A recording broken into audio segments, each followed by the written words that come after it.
ከማዳማቾቹ ጋር ተከባብራችሁ ለመኖር ማድረግ ያለባችሁ ነገር ልንገራችሁ። ስፔሻሊ ደግሞ አዲስ የምትመጡ ልጆች፣ አዲስ የምትመጡ ሻቃሊቶች ማድረግ ያለባችሁ ነገር ልንገራችሁ። እዚህ ስትመጡ ብዙዎቻችሁ የምትሸወዱት ነገር ማለት ነው። እዚህ አረብ ሀገር ስትመጡ ቤት ስትመጡ ስራ የምታሳያችሁ ሴትዮዋ ናት። ስራ ስታሳያችሁ እሷም ከናንተ ጋር እየሰራች ነው የምታሳያችሁ።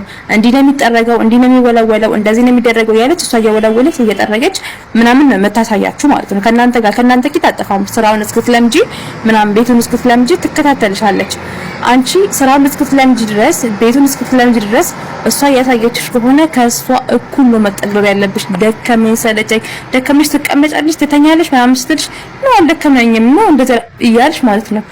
በጣም ጉብዝናሽ ማስመስከር አለብሽ በሷ ፊት። በጣም መጠግረር አለብሽ። በጣም ቂጥ ግራ ቂጥሽም እስኪ ያለብሽ መስራት አለብሽ በሷ ፊት ማለት ነው። ጉብዝናሽን ካስመሰከርሽ በኋላ ሙሉ ለሙሉ ስራውን ባንቺ ላይ ትጥለዋለሽ ማለት ነው። አትከታተልሽም። ምክንያቱም መጀመሪያ ተሻለሽ ምን አይነት ጎበዝ ሴት እንደሆንሽ ተመሰክርልሻለች። አትከታተልሽም። ስራሽን ጽድት ወደ ትሰራለሽ ማለት ነው። ከሷ ጋር ሳትጨቃጨቂ ማለት ነው። ከዛ በኋላ ያራክሽ እንደፈለሽ አርግተሽ ስራሽን እንደፈለሽ እያቁላላሽ መስራት ትችያለሽ። ሁለተኛው ደግሞ እዚህ ስትመጡ ይጠይቃሉ። ባለትዳር ነሽ? ልጅ አለሽ ወይ? አባትሽ እናት አለሽ ወይ? ከማን ጋር ነው የምትኖሪው? እንዴት ነው የምትኖሪው? ኢትዮጵያ ምንድን ነው የምትሰሪው? ምናምን እያሉ ይጠይቃሉ። በቃ እያንዳንዱ ኢንፎርሜሽን አያገባውም እንኳን ብትይ እንደዚህ ድንግል ነሽ ወይ ብላ ትጠይቃለች ማለት ነው።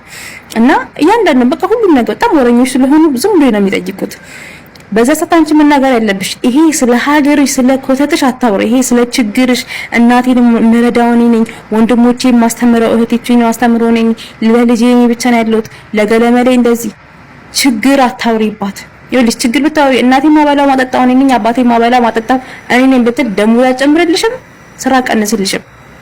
እንደውም የባሰ ነው የሚሆንብሽ። ስራውም ይጨምርብሻል፣ ደሞዙም ያው ነው የሚሆነው። ምክንያቱም በእኔ ደሞዝ አይደል እንደ ቤተሰቦቿ የምታስተዳድረው። በእኔ ደሞዝ አይደል እኔ በመከፍላት ደሞዝ ስራሽ አይደለም የምታስበው፣ ሰዓት ብሯን ነው የምታስበው። በእኔ ደሞዝ አይደል ወንድሞቿ የምታስተምረው፣ በእኔ ደሞዝ አይደል ቤተሰቦቿ የምታበላው። እቺ ልጅ እዚህ ከሌለች ወደ ሀገሯ ብትገባ የሚጎዳው ማን ነው? እሷም ትጎዳለች፣ ቤተሰቦቿ የሚጎዳሉ። ሶ እቺ ልጅን እንደፈለኩ አሹሬ ነው ማሰራት ብላ ነው የምታስበው።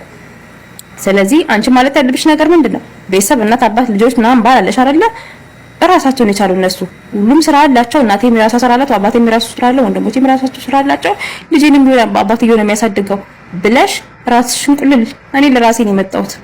ካገኘሁ ነው፣ ካላገኘሁ ሄዳለሁ። እንደውም አትሂጂ እያሉኝ እየለመኑኝ የመጣሁት ብለሽ ራስሽን ነው መቆለል ያለብሽ። ለምንድን ነው ብዙ ሀረቦች ኢትዮጵያውያንን ወደ ሀገራችሁ ልካለሁ፣ ወደ ሀገራችሁ ነው የምልካችሁ ብለው ወደ ሀገር የሚያሳፍሯቸው? ስለሚጎዱ አይደለሽ? አቃዲቶች ስለሚጎዱ አይደለ እንጂ ራሷን ትኬቷን ከስራ አንቺን ያመጣችበት ትኬት የቆረጠችበት አለ። እንደገና ደግሞ ትኬት እዚህ ቆርጣ አንቺ የምትልከው እሷ ነው የምትከስረው። ገባሽ?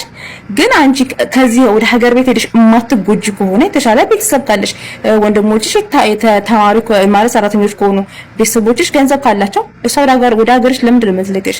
ኪሳራው ለእሷ ስለሚሆን እንደዚህ አይነት ስፍጥና አትሳፈጥሽም። ተከባብረሽ ነው የምትሰሪው። ከነሱ ጋር ማውራት፣ መሳቅ፣ መቃለድ ምናምን ኖርማል። አንቺ ፋሚሊ ነሽ እዚህ ጋር ከነሱ ጋር ማውራት መሳቅሽ ምናምን ኖርማል ነው፣ ችግር የለውም። እኔ አሁን ብዙ ጊዜ ከነሱ ጋር ታውራቱ ሳቁ ኖርማል ነው። ግን ውስጥሽ እንዲገላልበሽ አታሳይ። ችግር አታውሪባቸው።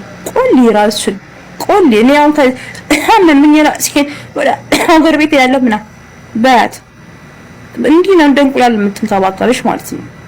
እና ከነሱ ጋር ተከባብረሽ ለመስራት የተከበርሽ መሆን አለብሽ። ራስሽን አስከብሪ። ድህነት እከካታውሪባት።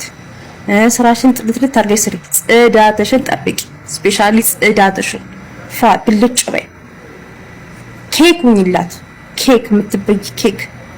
ከዛ በኋላ ተከባበሪያለሽ። የኔ ማዳምን እኮ ይልሽ እንዴ ነበርሽ፣ እንዴ ጥቁር የነበረችው እንዴ ቀይ ያደረኳት እኔ ነኝ የቀየርኳት። ራሴን ቆልዬ ንግስት አድርጌ። እውነቴን ነው የምላችሁ። እና ራሳችሁን ቆልሉ እንዳሰማት። ለራሴ ነው የመጣሁት ምናምን በለው።